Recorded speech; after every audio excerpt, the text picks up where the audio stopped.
नमस्कार एस्पिरेंट्स, स्वागत है आपका 15 मई 2026 के इस डेली करंट अफेयर्स विश्लेषण में। अगर आप आने वाले एग्जाम्स को लेकर सच में सीरियस हैं तो आप बिल्कुल सही जगह पर हैं। आज हम हर एक न्यूज़ का deep line by line breakdown करेंगे।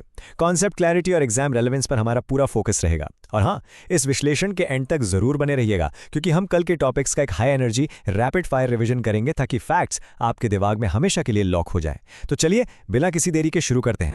फटाफट आज का सिलेबस देख लेते हैं। पहले हम नेशनल इंफ्रा और एक मेजर अपॉइंटमेंट को कवर करेंगे। फिर आएंगे मेगा प्रोजेक्ट्स और कुछ इंपॉर्टेंट बुक्स पर। तीसरे हिस्से में हम सोशल इनिशिएटिव्स और इंडस्ट्रियल पार्क्स देखेंगे। और आखिर में मैरीटाइम सिक्योरिटी कवर करते हुए सीधे अपने रैपिड फायर रिवीजन की तरफ बढ़ेंगे। सिलेबस काफी पैक्ड है आज का।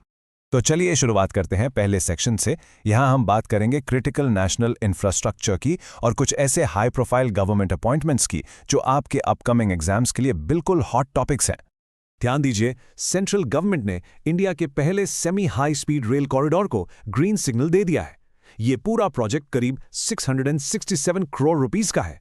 इसमें एक 134 किलोमीटर लंबा नया डबल लाइन ट्रैक बनाया जाएगा जो गुजरात में अहमदाबाद को ढलेरा से जोड़ेगा। इनकी operational speed 200 kilometre per hour होगी। टारगेट कंप्लीशन ईयर 2030 से 2031 के बीच रखा गया है। पर अब सोचिए, इसमें सबसे बड़ा PYQ यानी प्रीवियस ईयर क्वेश्चन रेलेवेंस क्या निकल कर आता है। ये नया रूट लोथल को कनेक्ट करता है। हिस्ट्री के स्टूडेंट्स अच्छे से जानते हैं कि लोथल एंशिएंट इंडस वाली सिविलाइजेशन का एक बहुत ही प्रोमिनेंट पोर्ट सिटी था। तो ये प्रोजेक्ट सिर्फ एक मॉडर्न इंडस्ट्रियल हब ढोलेरा को नहीं जोड़ रहा, बल्कि ये एक तरीके से हमारी एंशिएंट हेरिटेज को भी मॉडर्न कनेक्टिविटी दे रहा है। ये रूट अपने नोट्स में हाईलाइट कर लीजिए, अहमदाबाद से ढोलेरा। अब आते हैं एक ऐसी न्यूज़ पर जहां एग्जाम सेटर आपके साथ ट्रिक खेल सकता है। स्टेट PSCs को ना ऐसी एक्सटेंशन वाली डेट्स पर क्वेश्चंस बनाना बहुत पसंद है, तो ध्यान से सुनिए। CBI डायरेक्टर प्रवीण सूद को मई 2023 में अपॉइंट किया गया था। उस वक्त वो कर्नाटका के DGP थे। उनका जो पहला टर्म था वो मई 2025 में खत्म होना था। वहां उन्हें पहला 1 साल का एक्सटेंशन मिला और अब मई 2026 में सेंट्रल गवर्नमेंट ने उन्हें दूसरा 1 साल का एक्सटेंशन दे दिया है। तो सबसे क्रूशियल पॉइंट यहाँ यह है कि उनकी नई एंड डेट अब मई 2027 हो गई है। ऑप्शंस में 2026 देखकर कंफ्यूज मत होइएगा। प्रवीण सूद 2027 तक अपने पोस्ट पर बने रहेंगे। अब जब CBI की बात हो ही रही है तो इसका स्ट्रक्चर समझना बहुत जरूरी है। CBI 1963 में एक रेजोल्यूशन के थ्रू एस्टैब्लिश हुई थी। ये department of personal and training के अंडर आती है, जो कि अल्टीमेटली होम मिनिस्ट्री का ही हिस्सा है। आपने इंडियन पॉलिटिक्स में इसे अक्सर केज्ड पैरट यानी पिंजरे का तोता सुनते हुए देखा होगा। ये एनालॉजी इसलिए यूज होती है क्योंकि इस सेंट्रल इन्वेस्टिगेटिंग एजेंसी पर सेंट्रल गवर्नमेंट का हैवी कंट्रोल माना जाता है। लेकिन यहां सबसे बड़ा गेम चेंजर है इसका सिलेक्शन प्रोसेस। CBI डायरेक्टर को चुनने वाली हाई पावर्ड सिलेक्शन कमेटी में एग्जैक्टली 3 लोग होते हैं। पहले प्राइम मिनिस्टर, जो कि नरेंद्र मोदी हैं। दूसरे chief justice of India Suryakant. और तीसरे leader of opposition Rahul Gandhi. इस ट्रियो को बिल्कुल रट लीजिए। ये किसी भी पेपर में एक क्लासिक मल्टीपल चॉइस क्वेश्चन बनकर आ सकता है। बहुत बढ़िया। अब हम आगे बढ़ते हैं अपने दूसरे सेक्शन की तरफ। यहाँ हम देश में आने वाले मैसिव नेशनल इन्वेस्टमेंट्स और लिटरेचर की दुनिया की कुछ नई इंटरेस्टिंग बुक्स पर फोकस करेंगे। सबसे पहले एक बहुत बड़ा मैरीटाइम माइलस्टोन। इंडिया को अपना पहला मेगा ग्रीनफील्ड शिपयार्ड मिलने जा रहा है। पर यह ग्रीनफील्ड का मतलब होता क्या है? इसे एकदम ब्लैंक कैनवस की तरह समझिए। इसका सीधा सा मतलब है कि यह मैसिव शिप बिल्डिंग और रिपेयर फैसिलिटी बिल्कुल खाली जमीन पर एकदम स्क्रैच से बनाई जा रही है। वहां पहले से कोई इंफ्रास्ट्रक्चर नहीं था। बिल्कुल नया मॉडर्न बिल्ड। और इसकी लोकेशन, ये आपका गारंटीड एग्जाम क्वेश्चन है।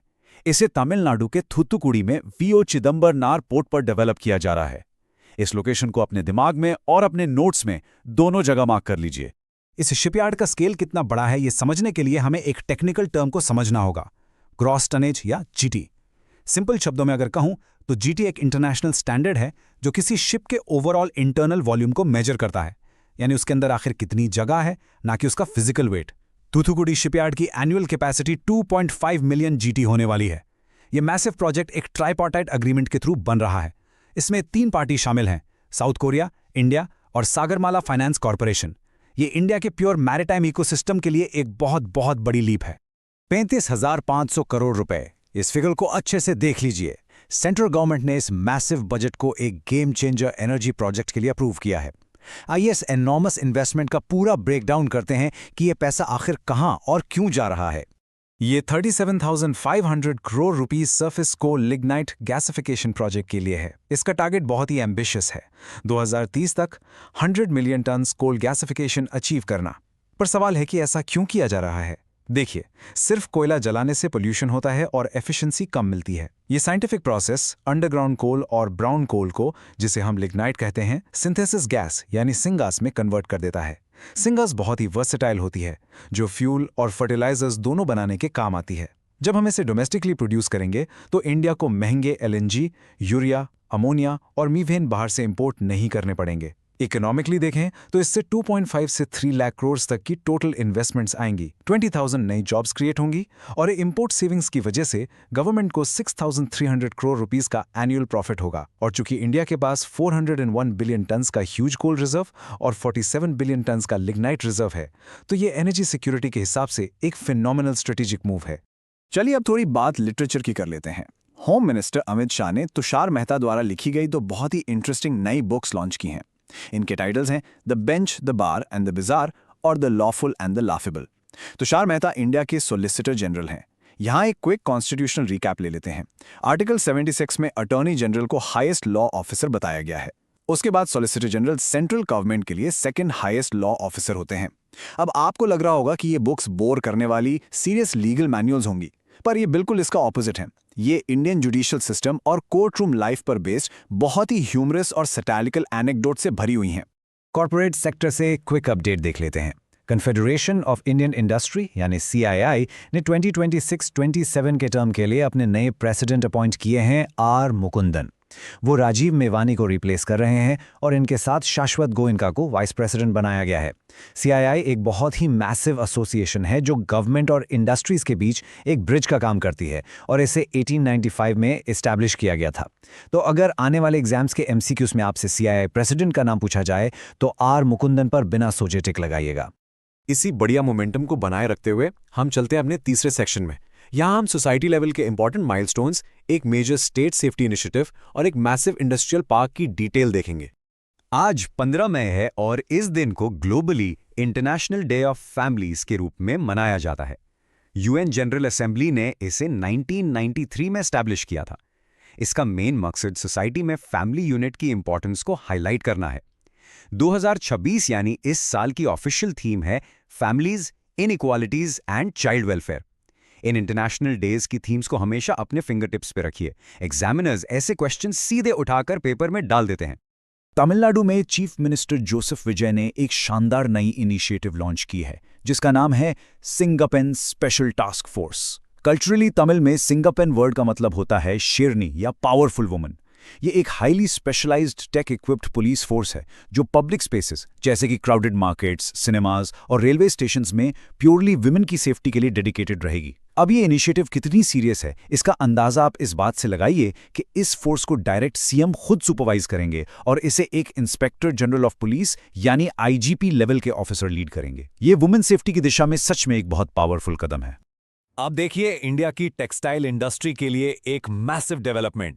प्राइम मिनिस्टर मोदी ने इंडिया के पहले ऑपरेशनल PM मित्रा पार्क का इनॉग्रेशन कर दिया है। मित्रा का फुल फॉर्म पता होना चाहिए, mega integrated textile reason and apparel. ये तेलंगाना के वारंगल में लोकेटेड है।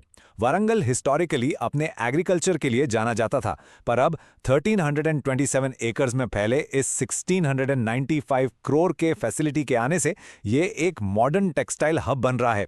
ये 2023 में अप्रूव हुए 4445 करोड़ के उस लार्जर विजन का हिस्सा है जिसके अंडर इंडिया में ऐसे टोटल 7 पार्क्स बनने हैं। अपने MCQ के लिए इन 7 स्टेट्स के नाम याद रखिएगा। तेलंगाना तो है ही, साथ में तमिलनाडु, कर्नाटका, महाराष्ट्र, गुजरात, मध्य प्रदेश और उत्तर प्रदेश भी शामिल हैं। ये पार्क स्पेशल इकोनॉमिक जोन्स यानी SEZs की तरह काम करेंगे, जहां स्पिनिंग, वीविंग, प्रोसेसिंग और एक्सपोर्टिंग सब कुछ एक ही इंटीग्रेटेड जगह पर होगा। हम अपने आखिरी सेक्शन में आ गए हैं। यहाँ हम मैरिटाइम सिक्योरिटी की एक बहुत ही स्ट्रेटेजिक न्यूज़ कवर करेंगे और उसके बाद तैयार हो जाइए एस्पिरेंट्स, हम आपकी रिकॉल पावर को टेस्ट करने के लिए अपना फेमस रैपिड फायर रिवीजन शुरू करेंगे। सेंट्रल गवर्नमेंट का ये एक शानदार स्ट्रेटेजिक मूव देखिए। हिस्टोरिकली जब भी Indian cargo ships high risk zone से गुजरते थे जैसे कि स्ट्रेट ऑफ होर्मुज, तो उन्हें वॉर रिस्क इंश्योरेंस के लिए पूरी तरह से फॉरेन कंपनीज पर डिपेंड रहना पड़ता था। अब इंडिया ने Bharat maritime insurance pool launch कर दिया है। इससे हमारी फॉरेन डिपेंडेंसी बिल्कुल खत्म हो जाएगी। इस पूल की टोटल वैल्यूएशन $1.5 बिलियन है और सबसे जरूरी बात, इसके पीछे $1.4 बिलियन की सॉवरेन गारंटी मौजूद है। अब ये सॉवरेन गारंटी क्या होती है? इसका सीधा सा मतलब है कि खुद इंडियन गवर्नमेंट यहां अल्टीमेट गारंटर बनी है। अगर कभी क्लेम्स पे करने की नौबत आती भी है तो सरकार इंश्योर करेगी कि वहां पैसा अवेलेबल हो। ये फॉरेन इंश्योरेंस पर निर्भर हुए बिना हमारी मैरिटाइम ट्रेड और वेसल्स को कंप्लीटली और सिक्योरली प्रोटेक्ट करेगा। चलिए फोकस लर्नर्स, वक्त हो गया है रैपिड फायर रिवीजन का। देखते हैं आपको कल के सेशन से कितना याद है। Ready, let's go. पुदुचेरी के चीफ मिनिस्टर एन रंगसामी, उनका लगातार 5वां term. BRICS foreign ministers meeting New Delhi में हुई, जिसे एस जयशंकर ने चेयर किया। वर्ल्ड माइग्रेटरी बर्ड डे, वो था 9 मई को। सेहत इनिशिएटिव, ये एग्रीकल्चर, न्यूट्रिशन और हेल्थ का एक इंटीग्रेटेड मॉडल है।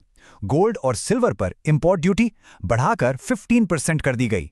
इंपॉर्टेंट स्कीम्स जो एक्सटेंड हुई, समग्र शिक्षा और पीएम पोषण दोनों 30 सितंबर 2026 तक एक्सटेंड कर दी गई हैं। कनकगिरी उत्सव 2026 कर्नाटका में होस्ट हुआ। युगांडा के प्रेसिडेंट योवेली मुसेवेनी जो अपना 7वां टर्म शुरू कर रहे हैं। और आखिर में मिनिमम सपोर्ट प्राइस 14 खरीफ क्रॉप्स के लिए बढ़ा दिया गया है। बूम, इसे कहते हैं शार्प मेमोरी। यकीन मानिए, एक्टिव रिकॉल ही इन कॉम्पिटिटिव एग्जाम्स को क्लियर करने का सबसे बड़ा सीक्रेट है। आज का ये विश्लेषण ऑफिशियली खत्म करने से पहले मैं आपको 3 होमवर्क क्वेश्चंस देकर जा रहा हूं। पहला, धर्मा गार्डियन मिलिट्री एक्सरसाइज इंडिया और किस देश के बीच होती है? दूसरा, नीति आयोग के करंट इंटरिम सीईओ आखिर कौन है? और तीसरा, वर्ल्ड एनजीओ डे कब मनाया जाता है? मैं चाहता हूं कि आप अभी इनके आंसर्स नीचे कमेंट्स में लिखें। और आखिर में आपके सोचने के लिए एक सवाल छोड़कर जा रहा हूं।